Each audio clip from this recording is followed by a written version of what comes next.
Вибачте, без зайвих деталей. У України далекобійні можливості, у України є. І тепер у нас є Атакамс. І ми все це будемо використовувати.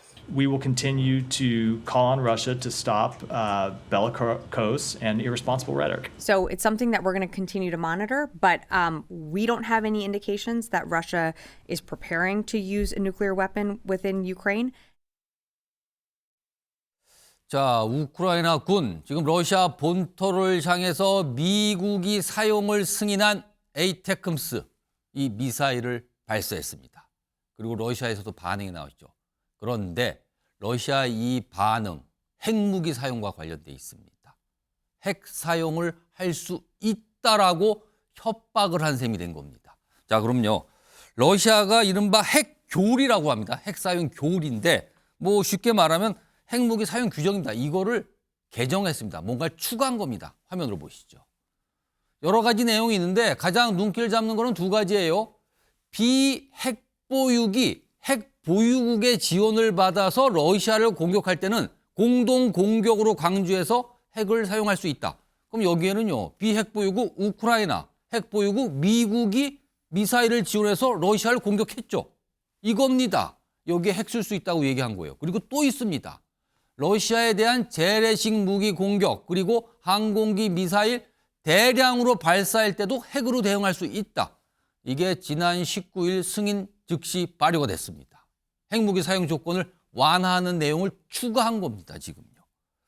자, 이 얘기 좀 지금부터 해볼 텐데요. 한국군사문제연구원 김열수 안보전략실장 나와 계십니다. 안녕하십니까? 네, 안녕하세요. 일단 제가 설명을 좀 지정적으로 드렸는데 네. 핵 쓸 수 있다는 거예요. 그러면서 기존에는 사실은 핵 공격에 대한 대응 핵 공격 이 정도였는데 지금은 그게 아닌데도 핵을 쓸 수 있다고 사실상 협박 또는 경고를 하는데 진짜 실행될 가능성이 있다고 봐야 됩니까? 이거는 그냥 단순한 경고에 그치는 거로 봐야 됩니까? 예, 핵 사용 문턱은 많이 낮췄죠. 예. 낮췄는데 핵 사용은 그렇게 쉽지 않을 겁니다. 그런데 지금과 같은 정도의 미국의 무슨 에이테크임스 지원이라든지 그렇지 않으면은 뭐 영국 또는 독일의 지원 이 정도 가지고 저기 핵 사용할 정도는 아니고요. 러시아가 정말 핵 무기를 하지 않으면 안 될 어떤 조건이 있어요. 그게 뭐냐면 내가 이 정도 상황이 되면 이제는 러시아가 패배할 수 있겠구나라고 하는 그 조건이 되면 그때 가서 핵무기 사용을 고려하지 지금과 같은 상황에서는 그냥 블러핑으로 그냥 이렇게 우리가 이해하면 될 것 같습니다. 정도. 그런데 지금 이게 미국이 제공한 그 에이테크임스 미사일을 우크라이나군에 사용해서 러시아 본토를 때렸거든요. 이제 그 이후에 나온 건데 그럼 우크라이나 지금 그 미국 미사일 계속 사용해서 러시아 본토를 공격할 수 있는가? 이거 가능성은 또 어떻게 봐야 됩니까? 예, 에이테크임스를 이제 이번에 우크라이나가 6발 쐈잖아요. 제가 알고 있기로는 올해 2월 달에 에이테크임스를 우크라이나 배치를 했는데요. 총 미사일이 제가 알기로는 100발 정도 간 것으로 알고 있습니다. 100발. 네. 근데 그 전에 이제 여러 가지 이유로 해가지고 몇 발을 쐈고요. 그럼에도 불구하고 지금 우크라이나 가지고 있는 게 뭐 충분한 숫자의 이 미사일은 가지고 있거든요. 제가 볼 때는 러시아의 공격 속도를 완화시키기 위해서는 우크라이나 이거 사용할 겁니다. 그러면은 또 협박은 나오지만 핵도 얘기는 하지만 실제 그게 실행은 또 다른 문제다. 그렇죠. 이 말씀이네요. 네. 이런 가운데요. 지금 러시아 쪽에서 또 다른 보복, 협박 이런 얘기를 꺼내놨어요. 특히 프랑스가 등장을 합니다. 이 얘기에서요. 들어보시죠. или территориальной целостности. Значит, агрессия против Российской Федерации со стороны любого неядерного государства с участием или при поддержке ядерного государства рассматривается как и совместное нападение. France, as we just discovered, reiterated once again, is in the lead of the war through Ukraine against the Russian Federation. 김열수 실장님. 네. 프랑스 얘기. 그러니까 프랑스를 보고 지금 뭐 훈련을 거기서 받고 있으니까 여기도 대상이다. 공격 대상이다. 왜 또 프랑스 얘기를 하는 겁니까? 사실상 뭐 훈련시킨 거 가지고 저 얘기한 것 같지는 않고요. 사실상 올해 2월 달에 마크롱 대통령이 5번에 걸쳐서 2,000명 규모의 프랑스 군을 러시아에 파병할 수 있다. 우크라이나에 파병할 수 있다라고 얘기를 했거든요. 그게 이제 여러 가지 이유로 해서 무산되긴 했지만 그것을 이제 사전에 염두에 두고 그런 일이 일어나지 않도록 하기 위해서 지금 러시아 외무부 장관이 거기에다가 못을 박는 그런 게 하나 있고요. 또 하나는 지금 영국에서 가지고 있는 그 공대지 미사일, 그러니까 예. 전투기에서 땅으로 쏘는 예. 미사일을 이제 스톰 섀도우라고 얘기를 하고, 똑같은 미사일을 영국과 프랑스가 같이 개발을 했는데 예. 이 프랑스는 이 미사일 이름을 스클래프라고 얘기를 해요. 오. 여기에 대한 지원 가능성이 열려 있거든요. 그러니까 지금 러시아 입장으로서 봐서는 프랑스 군의 우크라이나 군 지원, 파병, 그리고 다시 스클랩이라고 하는 사거리 한 250km 나가는 순항 미사일, 이것에 대한 지원, 이 가능성이 있기 때문에 이것을 사전에 차단할 목적으로 저희 얘기를 하고 있는 겁니다. 그러니까 우크라이나를 지원하는 서방 국가들 향해서 경고를 계속하는 거군요. 그렇죠. 가만두지 않겠다. 네. 근데 만약에 그런 지원이 이루어지면 혹시 확전 가능성은 없는 겁니까? 이미 이제 확전은 되고 있는 상황이죠. 두 가지 상황이 지금 러시아 우크라이나 전에서 전개가 되고 있는데요. 예. 하나는 양 국가 간의 전쟁이 국제전으로 바뀌었다는 거죠. 왜 그러냐면 북한이 여기에 용병 형태로 어찌됐든 파병을 했지 않습니까? 예. 그러다 보니까 러시아, 북한을 한편으로 하고 우크라이나를 다른 편으로 하는 예. 이 전쟁. 그러니까 이것이 이제 뭐라고 할까요? 국제전으로 이제 바뀌었죠. 두 번째는 아무래도 이제 이게 이 우크라이나 전하고 이것을 이제 마무리하기 위한 트럼프 대통령의 당선과 직접적으로 이제 관련이 있는데 이게 이제 종전선언이 나오는데 그 종전선언이 결국은 현 접촉선을 중심으로 해가지고 휴전을 이제 추진하겠다라고 하는 거잖아요. 그렇다라고 하면 지금 마음이 급하죠. 하나라도 한 채의 땅이라도 더 확보할 필요가 있는 거잖아요. 예. 우크라이나는 우크라이나대로 한 채의 땅을 더 예. 확보하려고 할 거고, 그 다음에 이제 러시아는 러시아대로 한 채의 땅을 더 확보하려고 하고 있기 때문에 그래서 전쟁이 더 지금 격화되고 있는 거죠. 제가 볼 때는 거의 뭐 2년 한 10개월 만에 최대로 지금 격전이 벌어지고 있다 이렇게 보죠. 자, 미국이 우크라이나에 대해서 미사일을 통한 러시아 본토 공격을 승인했죠. 그런데요, 이걸 가지고요, 트럼프 당선인 쪽에서는 굉장히 못마땅해하는 분위기가 나옵니다. 화면으로 보겠습니다. 바로 이런 반응인데요. 지금 국가안보보좌관 지명자죠, 마이클 월츠. 이 장거리 미사일 사용 허가에 대해서 사전에 브리핑 못 받았어요. 이 사태 어디로 갈지 모릅니다. 굉장히 불만 섞인 반응이에요. 그리고 트럼프 주니어, 트럼프 당선인 아들이죠. 얼마 전에 바이든 행정부의 이 조치, 이거 3차 세계대전 시작하는 것 같은데 멍청한 짓이다. 이렇게까지 강하게 비판합니다. 그런데 이런 상황에서요, 오늘 들려온 소식이 하나 있습니다. 바이든 행정부가 조치를 하나 더 취했어요. 이겁니다. 바이든 대통령이 우크라이나에 대해 대인질의 공급을 승인한 겁니다. 그동안 하지 않았던 거를 승인했어요. 자, 김일수 실장님. 네. 장거리 미사일에 대한 러시아 본토 타격도 승인하고 대인질의 사용까지 공급하겠다고까지 승인을 한 겁니다.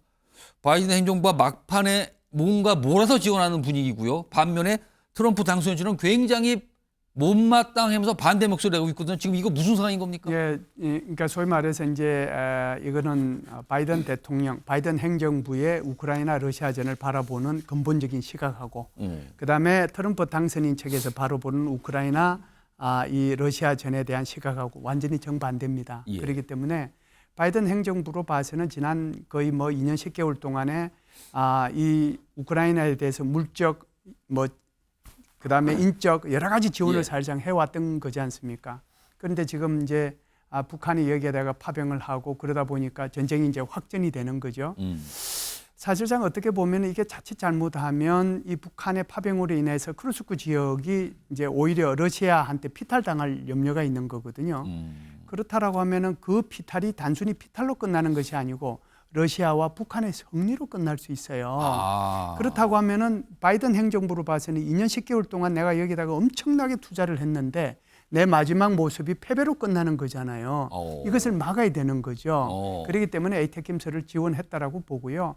두 번째는 지금 그 지뢰를 이제 지원한 것은 기본적으로 지뢰는 방어용입니다. 예. 러시아 군의 공격 속도를 늦추고 그것을 돌파하지 못하도록 하는데 목적이 예. 있는 거거든요. 그렇기 때문에 이런 목적 때문에 지금 에이테킴스도 지원하고 지뢰도 지원했다라고 봅니다. 반면에 트럼프 당선인 측은 전혀 반대죠. 왜 그러냐면은 빨리 조기에 종전을 이제 하겠다라고 하는 거잖아요. 그래서 24시간 내에 자기가 종전하겠다라고 하는데 그게 어디 쉽습니까? 예. 그래서 이 부분에 대해서는 기본적으로 영토와 평화의 교환에 초점이 가 있거든요.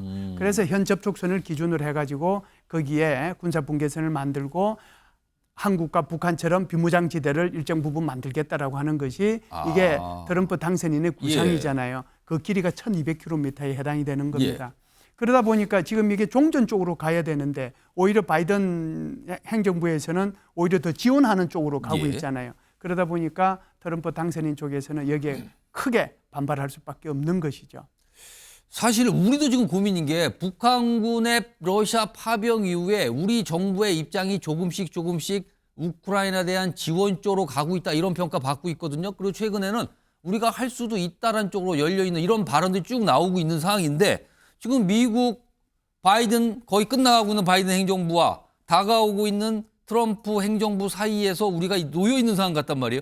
그럼 우리가 우크라이나에 대한 방어 무기 등 지원 가능성 이거 어떻게 판단해야 된다고 보십니까? 지금 윤석열 정부의 우크라이나 정책에는 제가 볼 때는 일관성을 가지고 있어요. 그게 뭐냐면 상황에 따라서 단계별로 대응하겠다는 게 첫 번째고요. 그리고 이제 국제사회와 연대해서 같이 정책 공조를 취하겠다는 게 두 가지가 핵심입니다. 그래서 우리가 먼저 나토나 미국보다 먼저 앞서가지고 무슨 우크라이나에 대한 뭐 무기 지원을 하겠거나 그런 생각은 전혀 없는 거고요.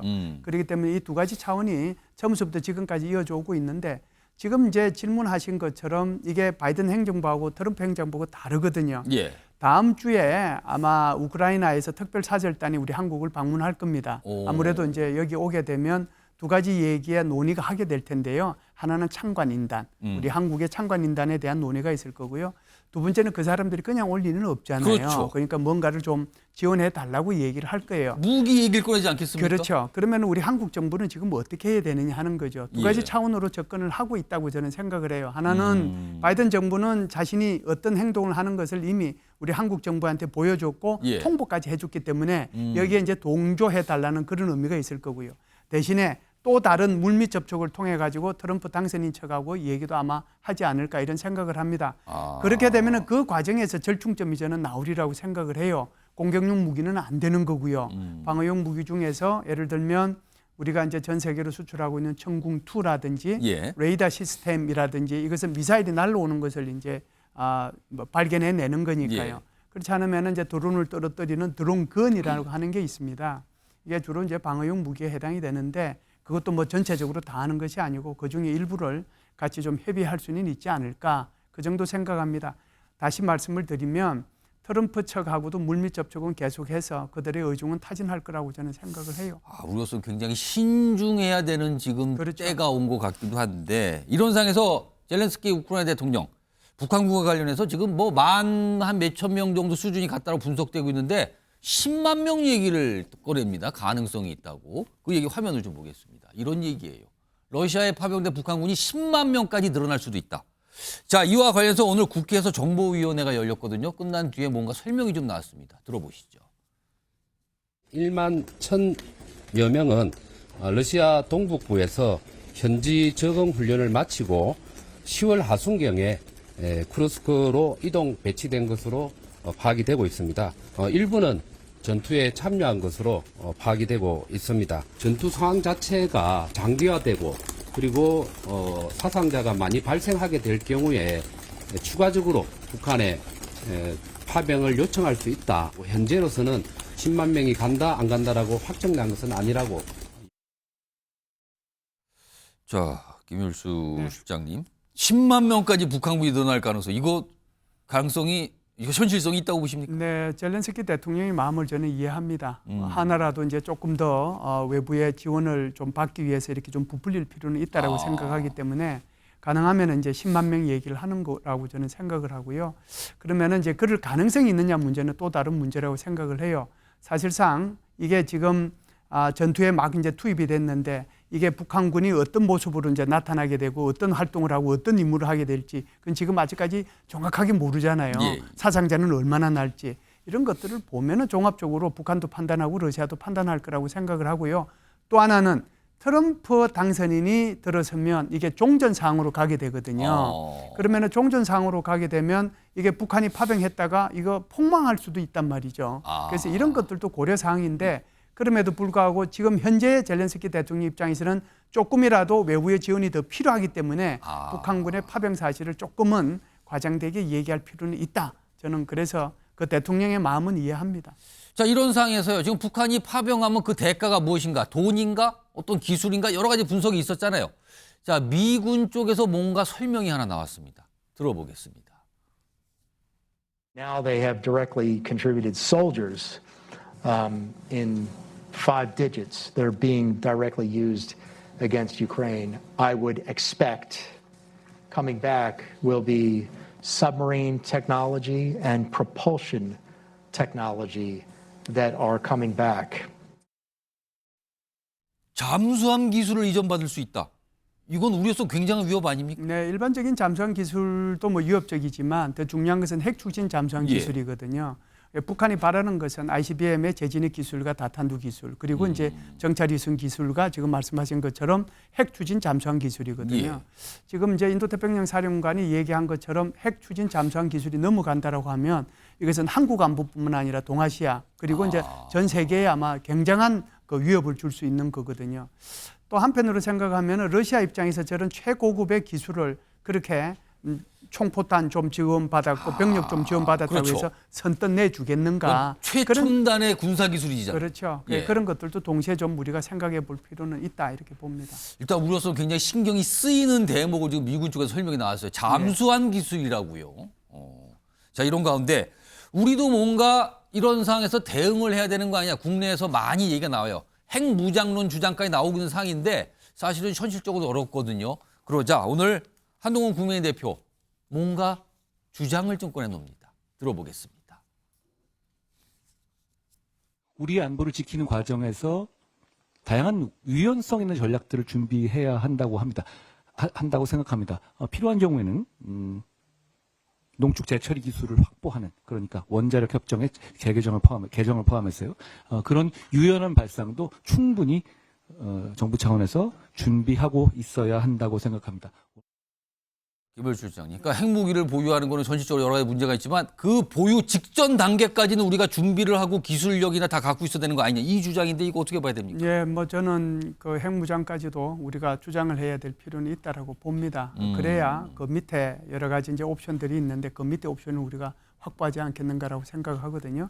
그러니까 옵션이 몇 가지가 있는데 그냥 말씀을 드리면 핵 잠재력을 확보하는 거 지금 예. 저분이 말씀하신 게 있고요.